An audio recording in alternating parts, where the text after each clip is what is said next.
Hello everyone. আমার এক অফিসের কলিগ আমাকে বলল যে আপনি কন্টেন্ট বানান, আপনার কন্টেন্টগুলো ভালো হয়, সো দেখতে ভালো লাগবে। সো তিতাস ভাই, আজকের এই কন্টেন্টটা আপনার জন্য।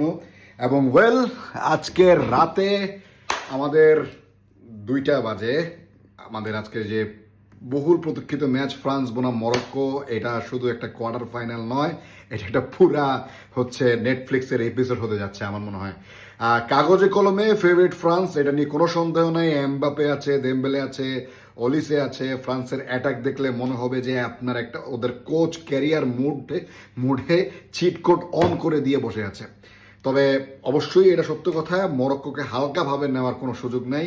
ওরা ব্রাজিল গ্রুপ থেকে আনবিটেন হয়ে এসেছে, কানাডাকে 3-0 হারিয়েছে। আর ওদের কনফিডেন্স লেভেল এখন এমন, ভাই আমরা আর আন্ডারডগ নাই ভাই, আমরা এখন প্লট টুইস্ট করতে আসছি। গত বিশ্বকাপেও কিন্তু তারা সেমিফাইনাল খেলেছেন। এখন আসি এই ওয়ার্ল্ড কাপের বা এই ম্যাচের সবচেয়ে বড় ইন্টারেস্টিং জায়গায়। এই ম্যাচের রেফারি টিম হচ্ছে আর্জেন্টিনার, আর আর্জেন্টিনা মানে হচ্ছে কন্ট্রোভার্সি। এটা নিয়ে আর কোনো কিছু কি বলার আছে কিনা আমি জানি না, কারণ লাস্ট মিশরের ম্যাচের পরে তো আপনারা সবাই জানেন। এবং ফ্রান্স ফ্যানরা এখান থেকেই ক্যালকুলেটর নিয়ে বসে আছে, পেনাল্টি দিলে ফিজিক্স আর না দিলে হচ্ছে পলিটিক্স। তবে ফ্যাকচুয়াল কথা হলো, রেফারি আর্জেন্টিনার মানে যে বায়াস হবে এমন কোনো প্রুফ আসলে নাই। কিন্তু যদি কোনোভাবে মরক্কো জিতে যায়, তাহলে ফুটবল ইন্টারনেট এক রাতের মধ্যে ডকুমেন্টারি আবার বানানো হবে, এবং সেটা মনে হবে যে আর্জেন্টিনাস রিভেঞ্জ ওয়ার এডিশন, এরকম একটা অবস্থার মতো হবে। কারণ যত কনস্পিরেসি থিওরি আছে সবগুলোই দিয়ে দেবে। এই ম্যাচে কিছু মাস্ট ওয়াচ প্লেয়ারের কথা আমি বলবো ফ্রান্সের জন্য। এমবাপে, ওকে 1 সেকেন্ড যদি আপনি স্পেস দেন, তাহলে ও স্ক্রিনশট নেওয়ার আগে আপনার গোল করে দিবে। আর হলো অলিসে তো গোল মেশিন হিসাবে আছেই।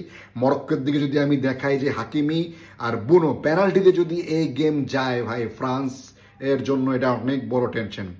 আমার যদি প্রিডিকশন বলেন, ফ্রান্স এই ম্যাচে ফেভারিট, কিন্তু মরক্কো আপসেট করলেও অবাক হওয়ার কিছু থাকবে না।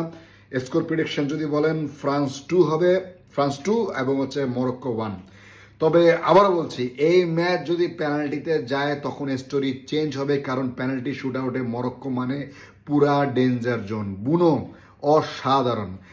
এই সব কিছুর ঊর্ধ্বে মানে ফ্রান্স কাগজে কলমে যে ফেভারিট বলছি, 2018 ফাইনাল, 2022 ফাইনাল, আর ওরা এখন যেভাবে খেলতেছে আমার কাছে মনে হয় 2030 এবং 2034 পর্যন্ত তারা ফাইনালের টিকিট বুক করে রেখেছে। কিন্তু মরক্কো আজকে একটা কথা বলতে পারে, বুকিং ক্যান্সেল ভাই, আজকে অ্যাটলাস লায়ন চেক ইন করবে। So comment section